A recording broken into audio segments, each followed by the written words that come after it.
Dulu Rasulullah SAW pernah mengingatkan kita semua akan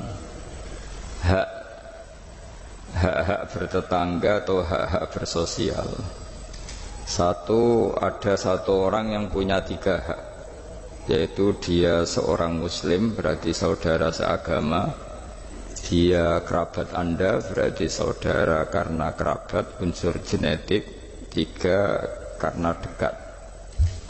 Sehingga tetangga yang seperti ini punya 3 hak, yaitu hak satu agama, satu kerabat, dan satu komunitas. Kedua, yang punya 2 hak, yaitu dekat dan seagama tapi tidak keluarga. Terus ketiga, yang punya 1 hak, yaitu atas nama mereka dekat meskipun beda agama. Sehingga dari dulu Islam tidak pernah bermasalah ketika berteman sama non-muslim, sama komunitas yang macam-macam. Karena ketika kita bertetangga, siapapun dia itu punya 1 hak untuk kita berbuat baik sebagai atas nama tetangga, disebut hakul jar. Lalu lama-lama ada komunitas yang bernama negara, baik bersistem republik maupun bersistem kerajaan atau dengan sistem-sistem yang lain, yang mengharuskan kita bersosialisasi secara baik. Nah, lalu yang jadi ciri khas pesantren, ciri khas khazanah ulama adalah berbuat baik sama orang lain itu gampang. Gampangnya itu dimulai bahwa dengan berbuat baik itu kita dapat pahala. Kedua, dengan cara tawadhu. Tawadhu itu tidak merasa benar sendiri, tidak merasa superior sendiri, tidak merasa paling top sendiri. Ada beberapa paradok yang mungkin menjadi pelajaran kita. Mungkin diantara kita ada yang doktor, ada yang profesor, ada yang kiai alim, ada yang macam-macam pengusaha top. Tapi seringnya orang tuanya itu kadang-kadang itu tidak tamat SD, tidak tamat SMP itu. Jadi orang tidak tamat SMP bisa mengkader atau menciptakan orang sampai doktor. Kadang-kadang kita yang doktor menjadikan anak naik kelas saja susah. Pertanyaannya yang pinter itu siapa gitu. Jadi orang awam bisa menjadikan anaknya alim, doktor, kiai.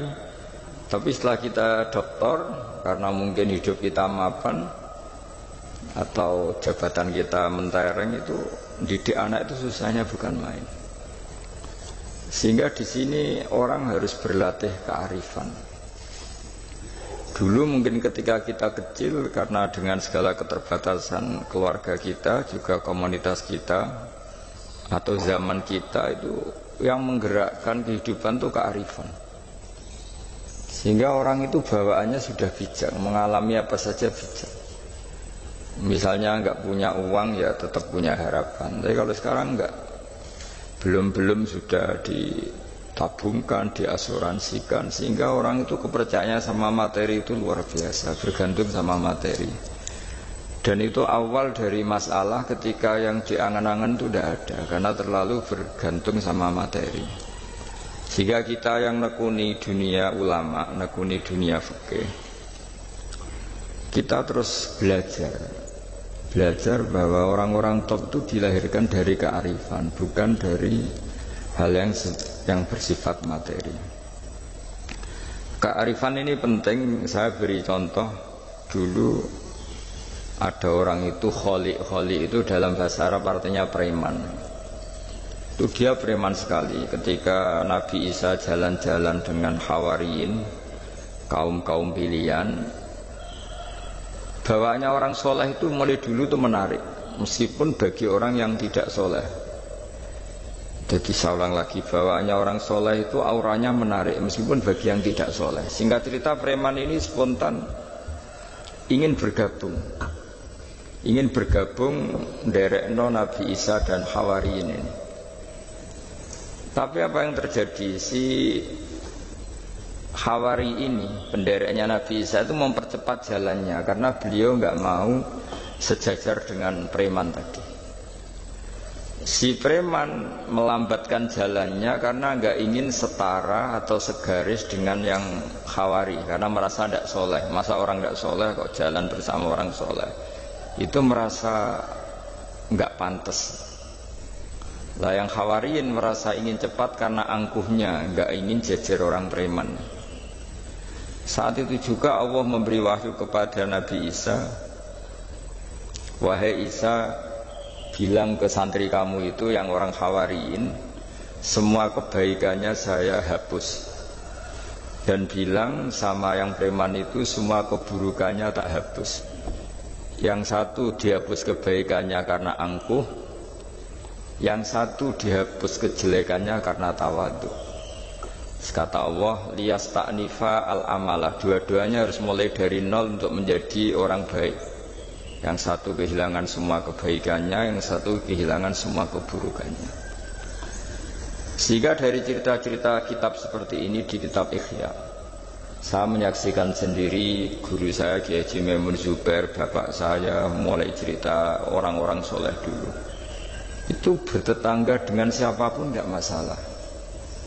Karena ada orang yang sedang fasik, sedang preman, sedang itu dibahasakan sedang itu nggak ada jaminan kalau berakhir dengan seperti itu.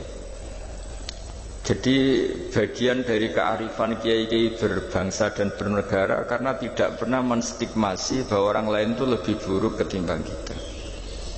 Sehingga ya kita nyaman saja, nyaman berteman siapa saja karena kita tidak pernah punya perasaan lebih baik.